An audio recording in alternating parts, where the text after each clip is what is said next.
జోగులాంబ గద్వాల జిల్లాలో ప్రజలకు, పౌరులకు, సేవకులకు ఐబీటీవీ తరఫున కీలక సందేశం అందింది. జిల్లాలో రాజకీయ పార్టీలు, నాయకులు, సమాజ వర్గాలన్నింటికీ అతీతంగా ప్రజాసేవే ప్రధాన లక్ష్యమని ఎలక్ట్రానిక్ మీడియా ఇన్ఛార్జ్ బోయ కిష్టన్న తెలిపారు.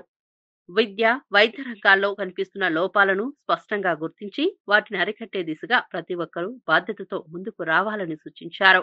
ప్రజలకు అవసరమైన సేవలు అందేలా లోపాలను వెలికితీయడం, సమస్యల పరిష్కారానికి నిరంతరం కృషి చేయడం మీడియా మరియు సమాజం కలిసి చేసే బాధ్యత అని అన్నారు. మంచి చేసే వారిని ప్రోత్సహించడం, సమాజంలో సానుకూల మార్పులకు దారితీయడం అందరి ధర్మమని కిష్టన్న తెలిపారు. ఏ రకంగా మ్యాథ్స్ బోధిస్తారు?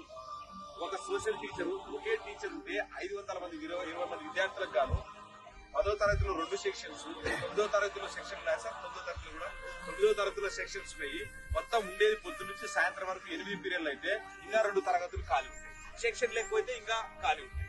మరి ఒక టీచరు సోషల్ అయితే చెప్తాడు, ఒకే